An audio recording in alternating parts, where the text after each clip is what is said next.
श्री माता जी, मानवीय जीवन का परम सत्य क्या है?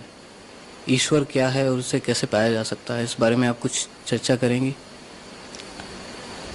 मानवीय जीवन का परम सत्य और लक्ष्य एक ही है कि सत्य को पाना।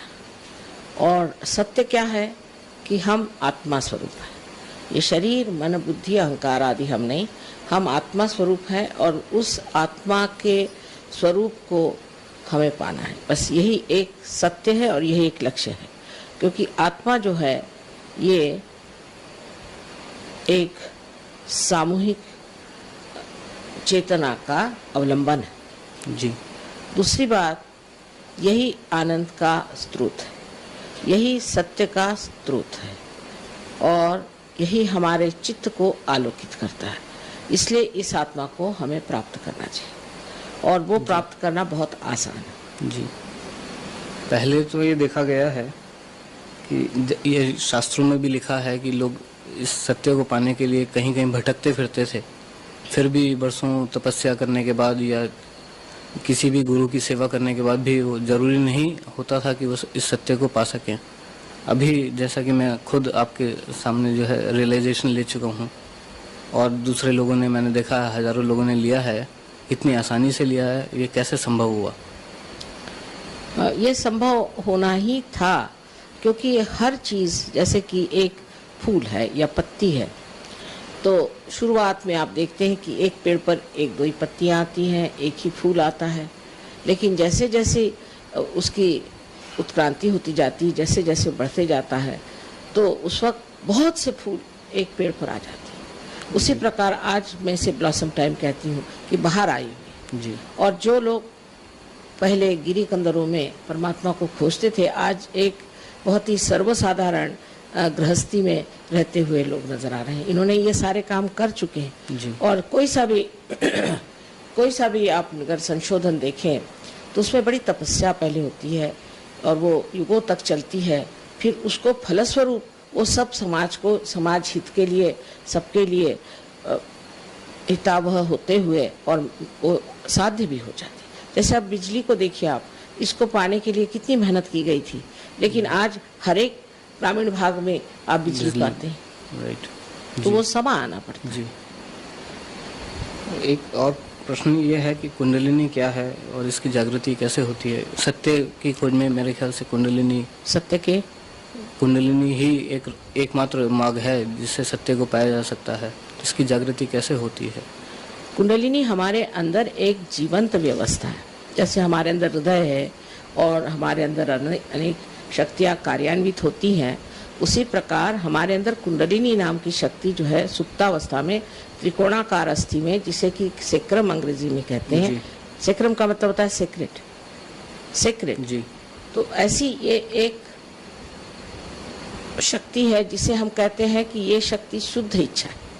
बाकी सारी इच्छाएं आप इकोनॉमिक्स में जानते हैं कि कोई सी भी इच्छाएं जो है, कहा जाता है कि in general they are not satiable. एक इच्छा हुई, फिर दूसरी इच्छा हुई, फिर तीसरी इच्छा हुई, और जो इच्छा पूर्णित भी होती है उससे सुख नहीं मिलता, समाधान नहीं मिलता।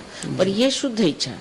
और शुद्ध इच्छा, चाहे आप इसके बारे में चेतित हो या न हो, पर शुद्ध इच्छा ये है कि हमें परमात्मा की जो चारों तरफ फैली चराचर में शक्ति है उससे एकाकारिता आनी चाहिए। जी। क्या ये हर एक साधारण इंसान के लिए उतना ही आवश्यक है कि साधारण के ही जल्दी होती है? जी। कोई अपने को बड़ा असाधारण समझता है तो उसकी समझ से उसमें इतना अहंकार आ जाता है कि उसमें कुंडलिनी खुद ही मना करती है। और हर एक मनुष्य की अपनी व्यक्तिगत अपनी माँ है, और वो जैसे कि टेप रिकॉर्ड होता है उस तरह से इसने सब कुछ टेप कर लिया है और वो सब जानती है कि आप कहाँ तक क्या है, और उसी के अनुसार वो स्वयं चालित है और वो इस तरह से इस चक्रों को जानती है कि तो आपके कौन से चक्र खराब है और उसका उठना कहाँ तक ठीक है। कुछ लोगों में तो मैंने देखा है कि उनके असामाजिक व्यवहार के कारण, उनकी स्वार्थ के कारण, उनके धर्मांधता के कारण और कभी कभी उनकी दुष्टता के कारण कुंडलिनी एकदम हताहत दुर्बल हो करके जैसे कोई बड़ी जख्मी शक्ति की तरह पड़ी रहती है। उसको उठाना बहुत कठिन होता है। जी। मैंने देखा है, जैसे मेरे देहरादून के श्री अरुण गोयल हैं, उन्हें ब्लड कैंसर था। यहाँ पे मैंने बहुत लोगों को देखा कि उन्हें बड़ी गंभीर बीमारियाँ थी, मगर अब नहीं हैं, और वो मेडिकली तो पॉसिबल नहीं था। तो ये इस सहज योग के द्वारा ये किस प्रकार संभव है? कुंडलिनी जब जागृत हो जाती है तो वो हमारे 7-6 चक्रों में से गुजरती है, और ये शक्ति जब इन 6 चक्रों में से जाती है तो उसके अंदर बसे हुए जो उन चक्रों के अधिष्ठित देवता लोग हैं वो जागृत हो जाते हैं, और वो अपनी शक्ति को प्रदान करते हैं, और उस शक्ति से मनुष्य ठीक हो जाता है। अब ये कि आजकल के युग में कोई देवता की बात करे तो लोग उसे समझ नहीं सकते, पर जो है सो सत्य मैं आपसे बता रही हूँ। जी, सहज योग में लोग कूल ब्रीज या चैतन्य लहरियों की बात करते हैं, ये क्या चीज़ है? ये कैसे अनुभव होता है इसका साधारण जन को? असल में हमारे चारों तरफ चराचर में, अणु रेणु में, हर जगह ये चैतन्य फैला हुआ है। जी। और ये परम चैतन्य जो है ये परमात्मा की शक्ति कहिए या आदि शक्ति की शक्ति है, और ये शक्ति बहुत सूक्ष्म शक्ति है जो हर चीज़ को चलाती है। हम लोग तो बहुत सी चीज़ें बस मान ही लेते हैं, जैसे कि एक बीज है, उसको हम माँ के उदर में डालें तो उसमें से हजारों पेड़ कैसे निकल आते हैं। कोई सी भी जीवंत क्रिया कैसी होती है, सारी जीवंत क्रिया यही शक्ति करती है। और हमारे अंदर भी जो स्वयं चालित शक्तियाँ हैं, जैसे कि हमारा हृदय, हमारी पाचन क्रिया आदि जो है, वो भी सब यही शक्ति कार्य करती है। सो इस शक्ति को हम लोग सिर्फ मान लिया है, और साइंस से हम सिर्फ जो कुछ बाह्य में है वो देखते हैं, लेकिन जो अंदर उसके सूक्ष्म शक्ति है उसके लिए आपको सूक्ष्मता में उतरना पड़ेगा। जी, आध्यात्मिक शास्त्रों में लिखा है कि desire should be pure desire. Pure desire, ये प्योर डिजायर क्या होता है? What is pure desire? शुद्ध इच्छा और इच्छा, इसमें इच्छा जो है मनुष्य की, मैंने आपसे बताया कि कोई सी भी इच्छा जो होती है जो पूरी थी नहीं होती, वो शुद्ध कैसे हो सकती? क्योंकि अगर वो शुद्ध होती तो उससे कोई तो समाधान होता, पर नहीं होता है, फिर दूसरे पे हम करते हैं। पर शुद्ध इच्छा ऐसी चीज़ है कि उससे आपका संबंध उस चराचर की शक्ति से हो जाने के कारण, जैसे कि इसमें अब आपके ये कनेक्शन है, जब तक आप इसको मेन से नहीं लगाइएगा, आप कुछ भी कर लीजिए, इसका कुछ मन नहीं भरने वाला। इसी प्रकार की चीज़ समझ लीजिए कि आप जब मेन से लग गए तो आप पूरी तरह से समाधान में आ जाते हैं। इतना ही नहीं, लेकिन आपका चित्त इतना आलोकित हो जाता है कि आप स्वयं पे आश्चर्य करते हैं कि मैं ऐसी कौन विशेष चीज़ है। जैसे समझ लीजिए कोई देहात में आप गए और वहाँ आप टेलीविज़न ले गए और कहने लगे कि इसके अंदर सब तरह के आप सुंदर सुंदर नृत्य वगैरह देख सकते हैं, सारी दुनिया की चीज़ें देख सकते हैं, तो कोई देहाती कहेगा कि बेकार की बातें करते हैं, इस डब्बे में क्या आएगा। पर जब आप उसको मेन से लगा देते हैं तो खुद ही हैरान होता है। इसी प्रकार हम भी एक उत्कृष्ट कंप्यूटर हैं, हम उत्कृष्ट एक टेलीविज़न है। जो कुछ आपने बाहर बनाया उससे बहुत ही कहीं अधिक कार्यशील और उत्तम ऐसा हम लोगों का साधन है, उसको इस्तेमाल करना चाहिए। जी, एक और बात यह है कि जैसे मैंने अभी देखा है कि बहुत लोग पहले इस सहज योग में आने से पहले शराब पीते थे या सिगरेट पीते थे। ये जो सेमिनार हो रहा है, इसमें ना तो मैंने किसी को भी, इतने हज़ारों लोगों की गैदरिंग में किसी एक को भी सिगरेट पीते नहीं देखा है। ये आप कैसे एक्सप्लेन करेंगे? हाँ, एक रात में ही छोड़ के खड़े हो जाते हैं। उसकी वजह ऐसी है कि जब आपकी आत्मा की जागृति हो जाती है तो आपके अंदर प्रकाश आ जाता है। जैसे कि समझ लीजिए हम आपसे कहें कि आपने हाथ में एक सांप पकड़ा हुआ है और अंधेरा है, आपको दिखाई नहीं दे रहा, तो आप कहेंगे नहीं ये सांप नहीं, ये तो एक रस्सी ही है, और आप मानेंगे ही नहीं हम जितना भी कहेंगे ये रस्सी नहीं, ये सांप है। पर अगर आप में प्रकाश आ गया तो आप स्वयं ही उसको छोड़ देंगे एक क्षण में, और आप बहुत शक्तिशाली हो जाते हैं। उस शक्ति में प्रेम है, ये विशेष बात है। बहुत आप कहना चाहिए कि आप बहुत डायनामिक हो जाते हैं, पर उसी के साथ आपके अंदर अत्यंत प्रेम बहने लग जाता है। जी, एक और बात जो मैं आपसे बहुत ज़रूरी रूप से पूछना चाहता हूँ, ये है कि क्या साधारण जीवन जो है सिर्फ अच्छा होना काफ़ी नहीं है? उसे हर एक साधारण आदमी को आध्यात्म में उतरना उतना ही आवश्यक है जितना कि जो लोग प्योर डिज़ायर रखते हैं उनके लिए है? अपने जीवन में जो आदमी सोचते हैं कि हम अच्छा ही कर रहे हैं और हम ठीक से रह रहे हैं, तो उस पर मैं ये कहूँगी कि जो कुछ भी वो करते हैं उसमें एक तरह से उनके अंदर अहंकार ज़रूर जागृत होता है। और इसीलिए कृष्ण ने कहा कि सब कर्म करके तुम मेरे ऊपर छोड़ो, मैंने अकर्म में उतरूँ। ये सिर्फ आत्म साक्षात्कार के बाद हो सकता है। और दूसरी बात उन भक्ति के लिए भी कहा है, बहुत एक ही शब्द पे नचाया है, अनन्य, कि जब दूसरा नहीं होता है ऐसी आप भक्ति करिए, ये भी आत्म साक्षात्कार है। इसलिए जो रोज़ के जो जीवन में हम सोचते हैं हम अच्छा काम करते हैं, ये सिर्फ हमारी बौद्धिक समझ है, इससे परे नहीं। लेकिन केवल सत्य तो सिर्फ आप आत्मा से ही जान सकते हैं कि ये केवल सत्य है। इसीलिए सहयोग में आप देखिए हर आदमी वही बात कहेगा, कोई ऐसा नहीं होगा कि एक आदमी एक बात कहेगा दूसरा आदमी दूसरी बात कहेगा, कोई वाद विवाद का सवाल ही नहीं आता, एक दूसरों का मजा उठाने के सिवाय कुछ और होता ही नहीं। जी, आपने जैसे बताया आपके मुताबिक हर एक आदमी के लिए अभी आध्यात्म में उतरना बहुत आवश्यक हो चुका है, लेकिन वो आध्यात्मिक और सांसारिक जीवन में कैसे समन्वय कर पाएगा? वो बहुत ज़्यादा हो जाता है, क्योंकि परिवर्तन आ जाता है, मनुष्य में परिवर्तन आ जाता है, उसके अंदर का अहंकार ढल जाता है, उसके अंदर में जो कुछ उसमें कुसंस्कार हैं, कंडीशनिंग्स हैं, वो गिर जाती हैं, और मनुष्य एक स्वस्थ, एक बहुत प्रेममय और एक बहुत ही समझदार, वाइस जिसको कहते हैं, इस तरह का इंसान बन जाता है। तो ऐसे आदमी के साथ जीवन बिताना तो बड़ी मज़े की चीज़ है जी।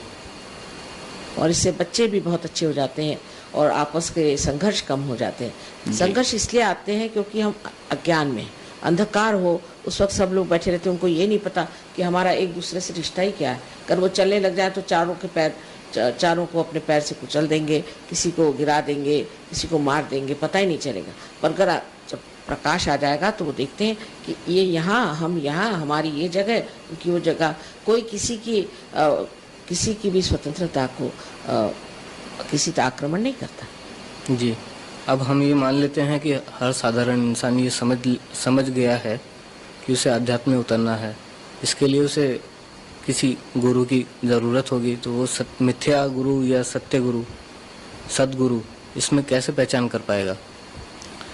सद्गुरु के पहचान के अनेक लक्षण बताए गए हैं, सभी सद्गुरुओं ने इसके बारे में लिखा है, पर एक सर्वसाधारण एक सद्गुरु के बारे में ये सोचना चाहिए कि उसका चित्त कहाँ रहता है। उसका चित्त गरीबों में, तंग हुए लोगों में, उनकी परेशानियों में, उनकी आफतों में, उनके सारे जीवन में ही आप देखेंगे शुरू से ही। जैसे कि इस वक्त में हमारे यहाँ अपने देश के आज़ादी के लिए संघर्ष हुए थे, तो इन संतों ने, जैसे टुकड़ू जी महाराज वगैरह ने उसमें ये किया था, फिर गाड़गे महाराज वगैरह जो लोग थे, इन्होंने गरीबों की सेवा के लिए बहुत कुछ किया। तो इनका सारा चित्त वहीं रहता है। और रईस लोग और बड़े सक्सेसफुल लोग और बड़े, जिसको कहना चाहिए कि यशस्विता के चरम सीमा पे पहुँचे हुए लोग, जो राजकारण में बड़े ऊंचे पहुँचे हुए लोग हैं, उनसे दूर भागते हैं जी। उनसे चाहते हैं कि उनसे दूर ही रहें, और उनसे कोई उनको मतलब नहीं रहता। उनको मतलब उन्हीं लोगों से रहता है कि जो बिल्कुल बहुत नीचे स्तर पे हैं, जो बहुत दुखित हैं, और उनके लिए बहुत दुखी भी रहते हैं। ये एक पहली पहचान तो ये है। दूसरा ये कि जो सद्गुरु होता है उसको आपके पैसा या आपकी कोई सी भी दुनियाई चीज़ में कोई भी इंटरेस्ट नहीं होता, कोई इंटरेस्ट नहीं होता। वैसे भी उसको पैसे की बात समझ ही नहीं आती जी, कि पैसा क्या चीज़ है, बैंकिंग क्या चीज़ है, बिल्कुल इकोनॉमिक समझ ही नहीं आता उसको। और वो बहुत दानी होता है, जो चीज़ हाथ में आए दान करते जाता है। हमारे घर में तो सब लोग डरते ही रहते हैं कि एक दिन ये सारा घर ही दान कर देंगे सब। हमारे घर वाले तो बहुत घबराते हैं हमसे कि इन्होंने न जाने कितनी चीज़ें दान कर दिया अभी और क्या करने वाली हैं। जैसा कि अभी देखने में आ रहा है कि पश्चिम में तेज़ी से राजनीतिक परिवर्तन हो रहे हैं, मार्क्सवाद एकदम खत्म हो चला है और टूटने लगे हैं ये देश, इसमें एकदम नए राजनीतिक समीकरण तैयार होने लगे हैं, चाहे वह देश चेकोस्लोवाकिया हो, रोमानिया हो या रूस हो। इसका ये सब एकदम से क्यों हो रहा है पूरे संसार में? आपको विश्वास नहीं होगा, लेकिन योगा सेमिनार रशिया में हुआ था। जब उन्होंने मुझे बुलाया, मैं पहले रशिया हो आई थी, काफ़ी काम हो चुका था, और सबने कहा कि आप क्यों जा रहे हैं, तो मैंने यही कहा कि वहाँ सब योगा सेमिनार में ईस्टर्न ब्लॉक के लोग आएंगे। ईस्टर्न ब्लॉक के लोग आए, मुझे सिर्फ 45 मिनट मिले थे। 30 मिनट तो मैंने सहयोग के बारे में बताया और 15 मिनट में उन लोगों का आत्म साक्षात्कार हो गया। और जैसे मैं हॉल से बाहर निकली, वो सब छोड़ छाड़ करके बाहर चले आए, कोई अंदर बैठा नहीं। फिर उन्होंने अपने एड्रेसेस दिए, उसमें सब इन्हीं देशों के लोग थे, क्योंकि ये सहयोगी थे। जैसे ये वापस गए तो वहाँ ट्रिगरिंग हो गया।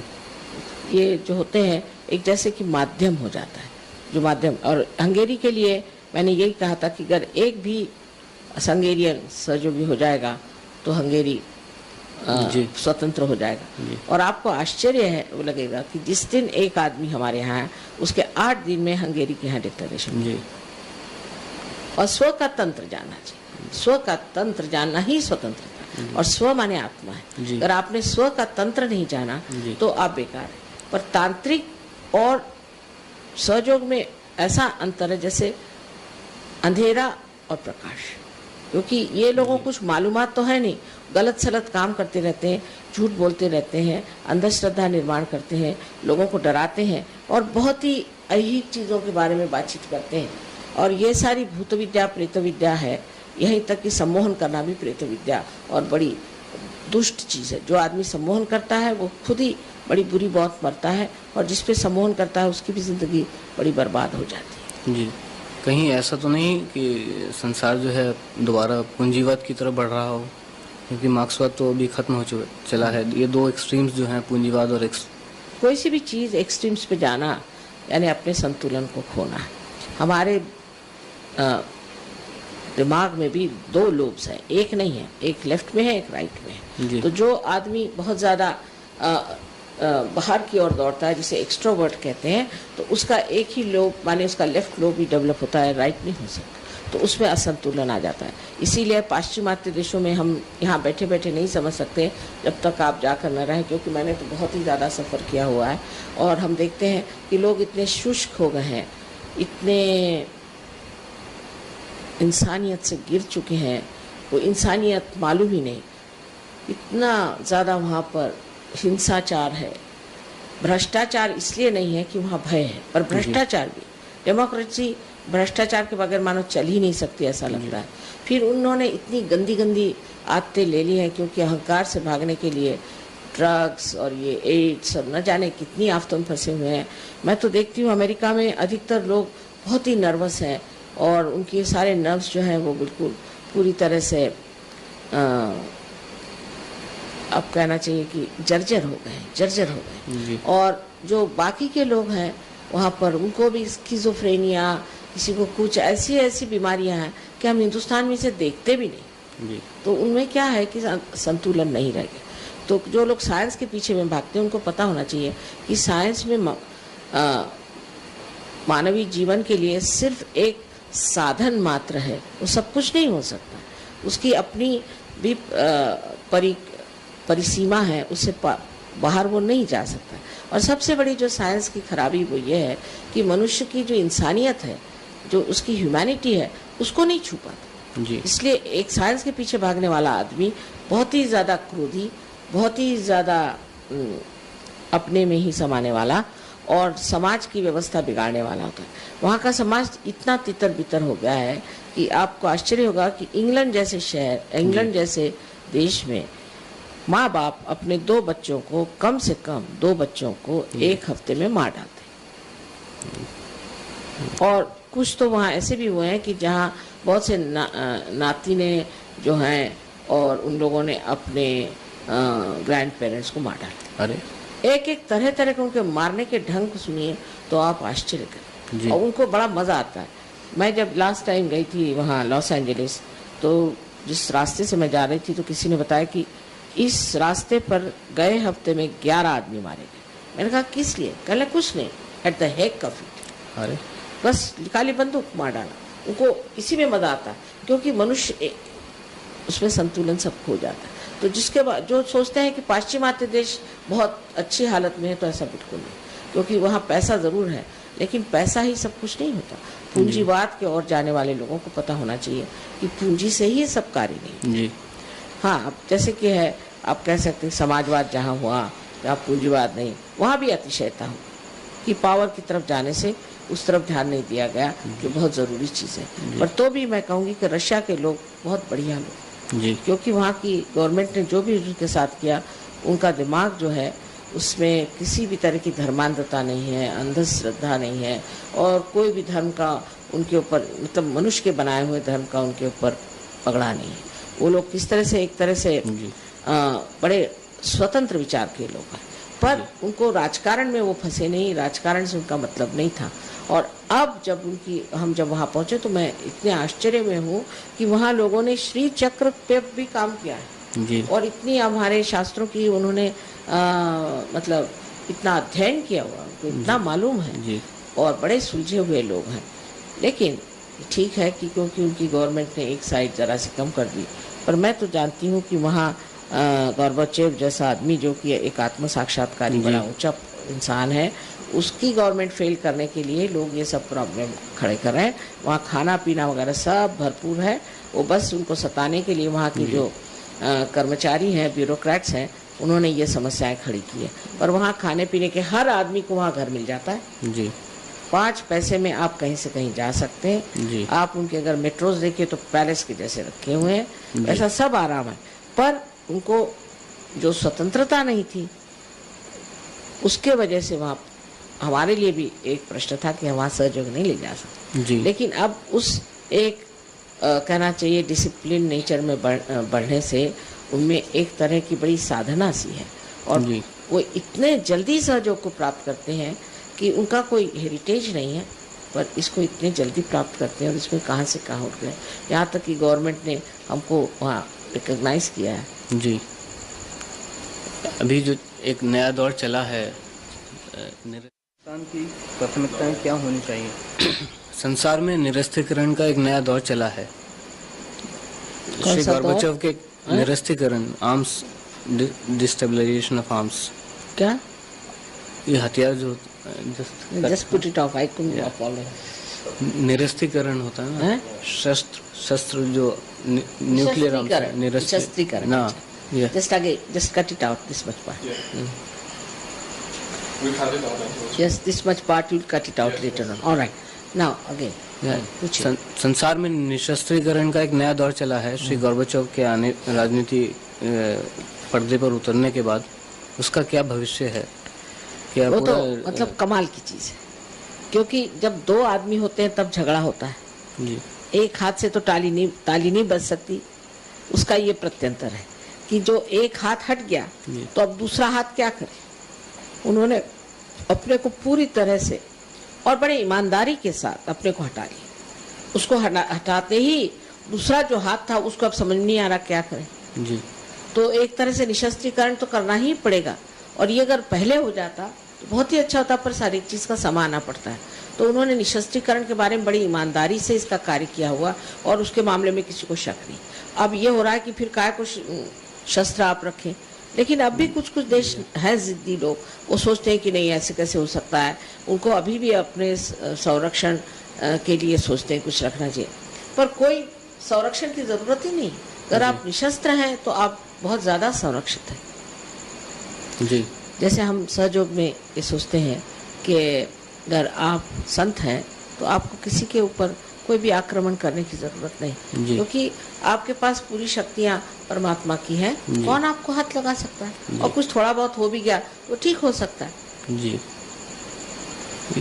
शांति की स्थापना के लिए यूएनओ की स्थापना हुई थी और ये काफ़ी समय पहले हुआ था, मगर मैं देखता हूँ और आपने भी देखा होगा कि ये कितना कई बार ये निरर्थक रहा है। उसकी वजह ये है कि युद्ध रोकने के लिए या फिर शांति स्थापित करने के लिए वीटो पावर भी कुछ लोग, कुछ नेशंस रखते हैं। They always veto it against each other. वो न्यूट्रलाइज हो जाते हैं जो कमज़ोर देशों के जो प्रस्ताव होते हैं, शांति प्रस्ताव। तो आप यूएनओ का फ्यूचर क्या देखते हैं और वो संसार में शांति या यूनिटी लाने के लिए कितना सफल हो पाएगा? असल में आपको ये सोचना चाहिए कि जो लोग शांति प्रस्तापित करना चाहते हैं वो स्वयं शांति में है या नहीं, उन्होंने शांति को प्राप्त किया है या नहीं, स्वयं वो अशांत है। फिर यूएन का जो पूरा संगठन है वो बना हुआ है अनेक देशों पे। अब अनेक देशों में अनेक तरह की प्रणालियाँ और अपनी विचारधाराएं हैं, गतिविधियां हैं, और वो उसी चीज़ को मान्यता देते हैं कि अगर कोई सोचता है कि मैं सही हूँ तो सोचता है यही सही है। वो ये नहीं सोचता कि मुझे शांति रखनी है। तो ये डावाडोल, जैसे समझ लीजिए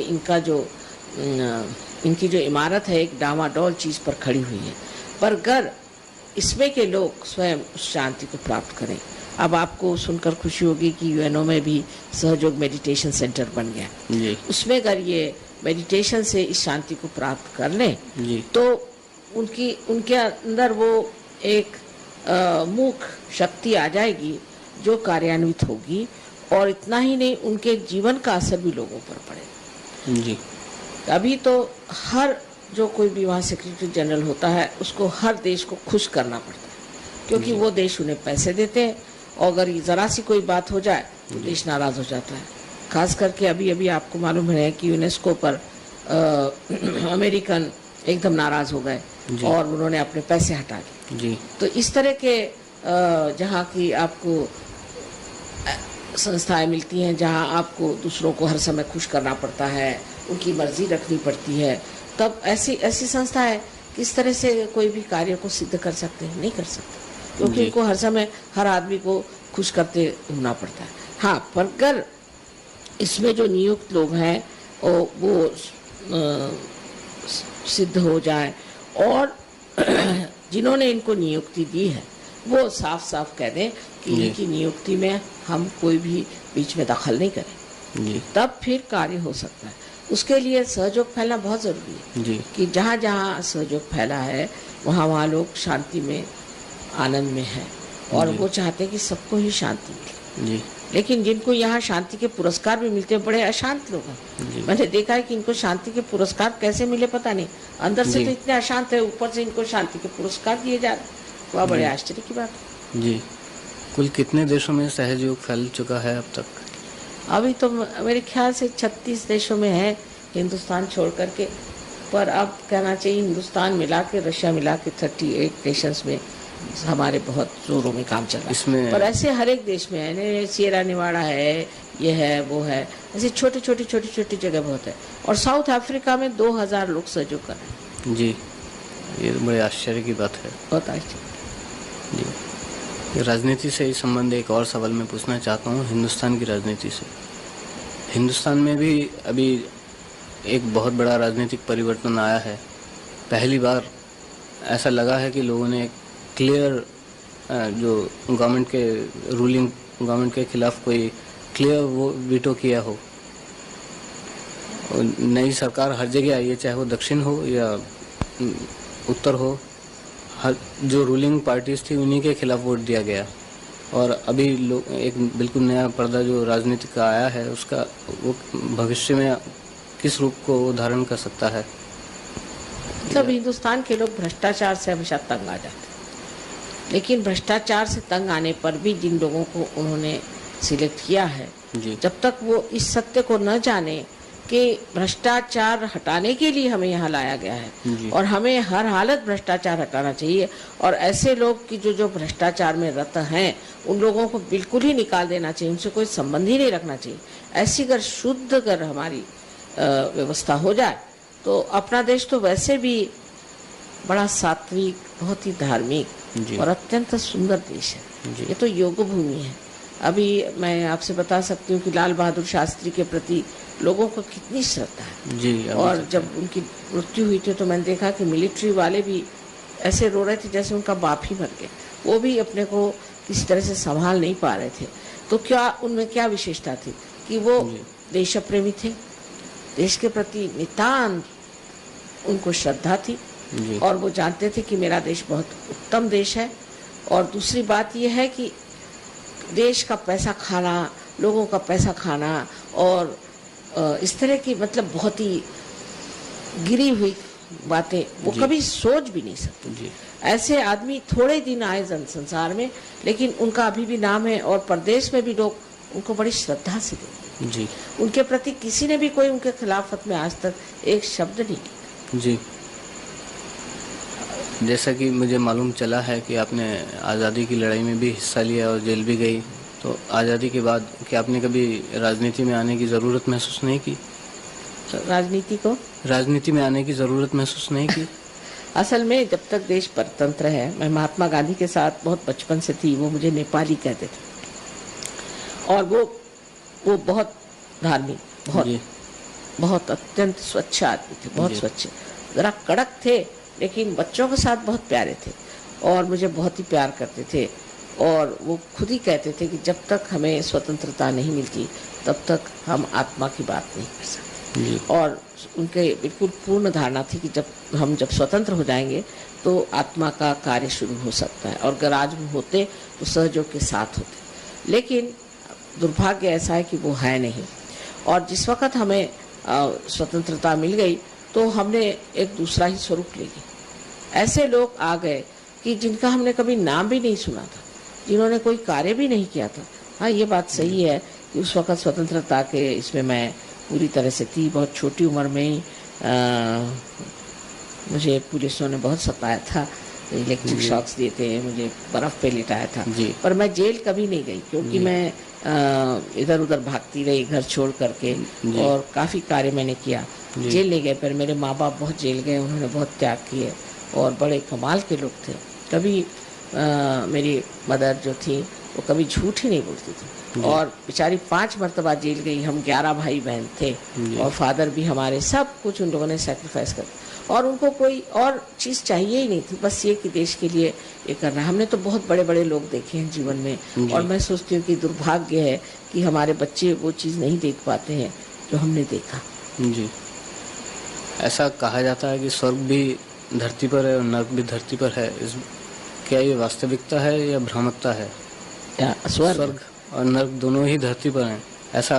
बिल्कुल धरती पर है ही, लेकिन स्वर्ग की जो हमें कल्पनाएं हैं वो थोड़ी सी विकृत है, क्योंकि हम जो जिस सतह से उस बारे में सोचते हैं, वही सोचते हैं कि स्वर्ग का मतलब ये कि खूब खाने पीने को होगा, और उसमें मोटरें चलेंगी, और हम ऐसा होगा। इस स्वर्ग का मतलब ये है कि हमारी स्वयं स्थिति, अब जैसे आत्मा की स्थिति जब मनुष्य को प्राप्त होती है तो वो सिर्फ आत्मा ही का संतोष और उसका आराम देखता है। जी। अब जैसे आप जानते हैं कि हम बड़े घर में पैदा हुए और रियासत रही, और फिर उसके बाद पिता भी हमारे जेल गए, तो फिर हम लोग बिल्कुल झोपड़ियों में भी रहे, और फिर मेरे पति भी काफ़ी बड़े घर के हैं, और वैसे भी हम लोग ऐसी रियासत में रहे। लेकिन आप कहें तो मैं कहीं भी ज़मीन पे सो सकती हूँ, कहीं पे रह सकती हूँ, मुझे कोई प्रश्न नहीं। ऐसे सहयोगियों को देखिए, इनके सबके अपने मकानात हैं, इनके पास मोटरें हैं, सब कुछ है, बड़े आराम से रहते हैं। लेकिन यहाँ देखिए कैसे रह रहे हैं, इनको कोई नहीं, इनको बस जहाँ आत्मा का आनंद आने लग गया तो उसको ये ऊपरी चीज़ें सूझती नहीं, और उसमें वो आनंद लेता है। जी। आजकल पर्यावरण एक बहुत महत्वपूर्ण विषय बन चुका है, संसार में इसे बड़ा महत्व दिया जा रहा है, मगर वातावरण इतना दूषित हो चुका है कि उसे कैसे सुधारा जाएगा? इस बारे में आप क्या सुझाव देंगे? वातावरण दूषित होने का कारण यह है कि एक सत्य हमें जान लेना चाहिए कि मशीनें हमने बनाई हैं हमारे लिए, हम उनके लिए नहीं। उसका संतुलन नहीं। मशीनें बनाने की जहाँ तक ज़रूरत है वहीं तक बनानी चाहिए, क्योंकि वो भी जब तक उसको आप पूरी तरह से इस्तेमाल नहीं करेंगे तो वो आगे चल नहीं सकती। अब उस संतुलन के लिए पहले सामूहिकता आनी पड़ेगी। जब सामूहिकता आ जाएगी तो मनुष्य सोचेगा कि मैं कितनी मशीनें बनाऊं, जितनी ज़रूरत है उससे ज़्यादा नहीं। जैसे घर गृहस्थी की औरत होती है, वो ये सोचती है अच्छा मैं कितना खाना बनाऊं जिसकी ज़रूरत है, पर अगर वही घर किसी आदमी को दे दीजिए तो वो कहेगा चलो इतना बनाएंगे, फिर बाकी का बेचेंगे और बाकी का ये करेंगे। तो जब हमारे पास सब साधन है, क्यों ना हम इस तरह से करें। तो स्त्री का ये होता है कि जितना ज़रूरी है संतुलित उतना बनाना चाहिए। इसी प्रकार हमें मशीनों को भी संभालना चाहिए, और इस तरह से हम लोग बहक जाएं। जैसे कि प्रदेश में तो बहुत ही ज़्यादा ये प्रश्न है, बहुत बड़ा प्रश्न है, पर सहयोग से उसमें भी थोड़ी मदद होती है। वो ऐसे कि एक हमारे एग्रीकल्चर के एक्सपर्ट हैं, आप मिलेंगे उनसे, mister Hamid, doctor Hamid, Austria के। हाँ, ऑस्ट्रिया के। तो वहाँ पर ये प्रश्न खड़ा हुआ कि वहाँ के जो बहुत सारे फॉरेस्ट हैं उसमें इस तरह से दूषित हवा के कारण और एसिड रेन के कारण उनकी सबकी मृत्यु हो रही। तब इन्होंने सहयोग के, हम जिसे कहते हैं कि वाइब्रेटेड वाटर जो होता है, वो उसमें डालने से वो बता रहे थे कि 60 साल के ऊपर के तो नहीं बचा पाए, पर उसके नीचे के जितने भी थे सब बच गए और सब हरा भरा हो गया। जी, उन्होंने मुझे कुछ फोटोग्राफ्स दिखाए थे वाइब्रेटेड सीड्स और नॉन वाइब्रेटेड सीड्स के ऊपर। वाइब्रेटेड सीड्स का जो प्रोडक्शन था वो नॉन वाइब्रेटेड सीड्स की अपेक्षा 30% अधिक था। बहुत अधिक होता है। तो ये वाइब्रेशन से क्या उसमें प्रक्रिया शुरू हो जाती है? वाइब्रेशंस का मतलब है उसमें 3 शक्तियाँ कम से कम निहित होती हैं। जी। एक तो शक्ति है कि जिसे आप कह सकते हैं इलेक्ट्रोमैग्नेटिक जो होती है वो, फिर उसमें प्राण शक्ति होती है। जी। ये दोनों राइट साइडेड शक्तियाँ, और दूसरी जो शक्ति होती है वो है मनस शक्ति। तो मनस शक्ति से क्या होता है कि जो इस परम चैतन्य की जो इच्छा है वो पूरित होती है, ये। और तीसरी ये है कि उत्क्रांति। तो जैसे उत्क्रांति, जैसे आप समझ सकते हैं कि एक जेट हमने बनाया, या समझ लीजिए हमने आकाश में स्पेस क्राफ्ट भेजा, तो वो किस तरह से भेजा कि एक स्पेस क्राफ्ट में बहुत से, पहले नीचे में एक वेस्टिब्यूल होता है, फिर उसके ऊपर में होता है, फिर उसके ऊपर में होता है। तो पहले एक सारा का सारा ऊपर जाएगा जी। तो उस वक्त में उसकी जो गति है, स्पीड है, वो स्लो होती है। फिर उसके बाद में नीचे वाला एकदम एक्सप्लोड होता है जी। फिर उससे दूसरी गति आ जाती है, एक्सलरेटेड जिसे कहते हैं। फिर उससे फिर दूसरा हो जाता है। इसी तरह से ये उत्क्रांति का भी उस वाइब्रेशंस में वो शक्ति है। तो वो क्या करता है कि इसको ट्रिगर करते रहते, और उससे यानी आपको आश्चर्य होगा कि हमने 1 किलो में बासमती चावल, यानी 1 एकड़ में हमने बासमती चावल लगाया था, वो था करीबन 60 किलो, और उसमें 1400 किलो आए। और उसकी जो बीजे थे वो इतने सुंदर बासमती की, लोग कहते हैं ऐसे हमने बासमती देखी नहीं, और वहाँ कहते थे बासमती होगी ही नहीं, ऐसे ऐसे थी। जैसे ऑलिव है, ऑलिव हमने लगाया वो आ गया, आपके ट्यूलिप्स हैं वो आ गए। वाइब्रेशन से कोई भी चीज़ जो कहते हैं नहीं हो सकती, सब हो सकती जी। बहुत सी चीज़ें ऐसी हैं जो कि हिंदुस्तान में नहीं हो सकती, वाइब्रेशन से हो सकती। अब 1-2 व्यक्तिगत सवाल मैं पूछना चाहूँगा। मैंने जितनी बार भी आपके दर्शन किए हैं या उनका मुझे लाभ मिला है दर्शनों का, मैंने ये नोट किया है कि आपको फूलों का बेहद शौक़ है, और उसमें भी खास तौर पे गुलाब का। इसके नहीं, गुलाब का ऐसा नहीं, मुझे सभी फूलों से शौक़ है, पर मुझे सुगंध अच्छी लगती है, क्योंकि सुगंध जो है वो पृथ्वी का कॉजल है, जैसे कि कहना चाहिए कि उसी से पृथ्वी बनी हुई है। और क्योंकि पृथ्वी तत्व बहुत महत्वपूर्ण चीज़ है, इसलिए मुझे सुगंध कोई सी भी, वो जो कि कृत्रिम ना हो जी, जो नेचुरल है, वो अच्छी लगती है। और मुझे और भी एक शौक़ है, बच्चों का मुझे बहुत शौक़ है जी। मुझे कि आप 100 बच्चे भी दे दीजिए तो मैं सब दुनिया भूल करके बैठ जाऊंगी। और फूलों का मुझे शौक़ ऐसा नहीं कि मुझे फूल चाहिए, पर अगर कुछ देना ही है तो मुझे फूल ही दे दीजिए और कुछ नहीं चाहिए, ऐसा मैं कहती हूँ। पर मुझे कोई ऐसा नहीं है कि मैं इतना मुझे शौक़ है कि मैं फूलों के पीछे मैं बिल्कुल आप फूल दीजिए, नहीं तो इधर, ऐसे नहीं। लेकिन ये कि फूल जितने संसार में ज़्यादा बढ़ेंगे उतना हमारा जीवन सुगंधमय हो जाएगा। और फूलों से बहुत कुछ सीखने का भी है, कितना एक क्षणिक भर रहता है, लेकिन वो सबको सुगंध देता है और कैसी शोभा बढ़ाता है सबकी, उससे बहुत कुछ सीखने का है। और फूल जो है ये एक चरम सीमा में पहुंचा हुआ एक पेड़ का एक प्रतीक है, और उस फूल ही से फिर फल बनते हैं, इसलिए ये बड़ा प्रतीक रूप भी है। और आप जानते हैं कि सारे जितने भी आध्यात्मिक लोग हो गए, उनको फूलों से बहुत प्रेम रहा है जी, और निसर्ग से भी बहुत प्रेम रहा। पर अब समय कहाँ है कि निसर्ग से प्रेम करें, पर सबसे ज़्यादा प्रेम तो मनुष्य से करना चाहिए जी। क्योंकि मनुष्य में सबसे निसर्ग सबसे ज़्यादा प्लावित हुआ है जी। सिर्फ उसमें जो कुछ बादल आए हैं उसको अगर हटा दीजिए तो मनुष्य से बढ़ के और कोई सुंदर चीज़ नहीं। परमात्मा ने सबसे उच्चतर चीज मनुष्य को बनाया, सिर्फ अभी तक उसने अपना ठौर नहीं पाया। जिस दिन वो पा लेता है तो वो तो इतना बढ़िया हो जाता है। आप देखिए इन लोगों को ये आपस में कैसे प्रेम से रह रहे हैं। 36 देश के लोगों ने कोई झगड़ा नहीं, तंटा नहीं, कोई बात नहीं, आपस में इनका प्रेम देखकर ही मेरा तो जी इतना खुश हो जाता है जी।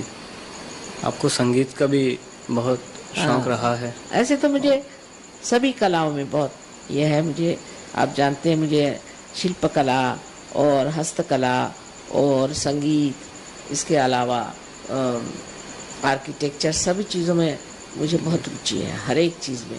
यहाँ तक मेडिकल में भी मुझे बहुत रुचि है। और ज्ञान जो है सब अपने ही दिमाग में होता है। जो कुछ साइंटिस्ट जानते हैं जो बाहर है, आया है, जो बाहर है उसे देखते हैं, पर जो निहित है अगर उसको जानने की आप में शक्ति हो तो आप हर एक सब्जेक्ट को जान सकते हैं। जैसे कि आप यहाँ पूछ सकते हैं, एक साहब ने आके मुझे जेनेटिक्स के बारे में पूछा और मैंने सोचा कि इनको ज़रूरी बताना, तो उन्होंने बहुत सी ऐसी बातें बता दी और वो कह रहे हैं अब उसका रिसर्च हो रहा है। किसी ने कुछ पूछा उस पर मैंने बता दिया। पर ऐसा है कि जो पूछने वाला हो वो भी एक अधिकारी होना चाहिए। जो आदमी आकर के कहे कि आपको बताना ही पड़ेगा, नहीं तो मैं आप पे बंदूक लगाऊंगा, तो मैं तो कुछ नहीं, फिर तो मैं बिल्कुल बुद्धू बन के बैठ जाऊंगी। जी, वैसे तो आप इतनी व्यस्त रहती हैं, मगर फुर्सत के क्षण जो भी मिलते हैं आपको यदा कदा, वो आप कैसे व्यतीत करना पसंद करती हैं? अकेले में तो मैं बहुत खुश रहती हूँ, क्योंकि मेरे ही अंदर सब कुछ है, मैं जानती हूँ। जी। और अकेले में मुझे कभी लगता ही नहीं कि मैं अकेली हूँ। मैं कभी जिसको कहते हैं बोरिंग वगैरह, वो मैं जानती नहीं क्या चीज़ होती है, मुझे आज जी। तक मालूम नहीं है। जी, इसके अलावा एक और लास्ट क्वेश्चन जो मैं पूछना चाहता हूँ,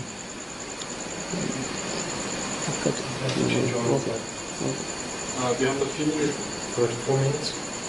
2 मिनट्स। 3 minutes? अच्छा, तो पूछ लो।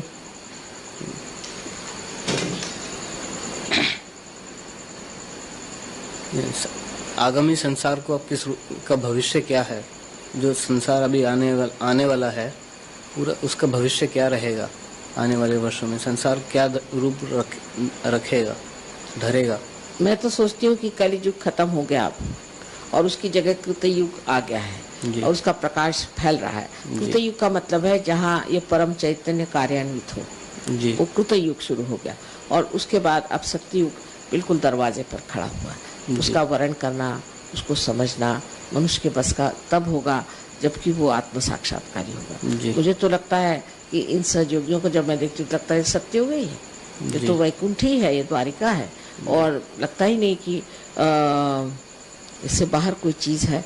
पर बाहर आने पर देखते हैं कि अभी बहुत कुछ करना है, और बहुत लोगों को ठीक करना है, और बहुत सारी ऐसी गलत चीज़ें चल पड़ी हैं कि जो अवरुद्ध करती है चीज़ों को, जो मनुष्य के लिए बहुत ही हानिकारक। लेकिन सत्य तो हमेशा स्वयं प्रकाशित होता है, स्वयं प्रस्थापित भी हो सकता है। जी, आपने इतना समय दिया, हमारे दर्शकों को ज़रूर इससे लाभ पहुंचेगा, मुझे पूर्ण विश्वास है इस बात का। और मैं चाहता हूं कि आप उनके लिए कोई अपने मन से कोई एक संदेश कहें अंतिम कुछ शब्दों में, तो अच्छा रहेगा। एक ही संदेश तो एक ही है मेरा, छोटा सा, कि अपनी आत्मा को जानो, अपनी आत्मा की शक्ति को जानो। आप ही की अपनी शक्ति है, और मेरा इसमें कोई लेना देना नहीं बनता। जैसे कि एक दीप जला हुआ है, वो दूसरे दीप को प्रज्वलित कर सकता है। अगर वो दीप ठीक हो तो वो प्रज्वलित हो जाता है, फिर वो जो जला हुआ दीप है वो दूसरों को प्रज्वलित कर सकता है। इसी तरह से संसार का जो सारा कुछ क्लेश है, जितनी तकलीफ़ें हैं, संघर्ष है, ये सारा खत्म हो सकता है जबकि हमारे अंदर ये प्रकाश स्थापित हो जाए। बहुत बहुत धन्यवाद माता जी आपका।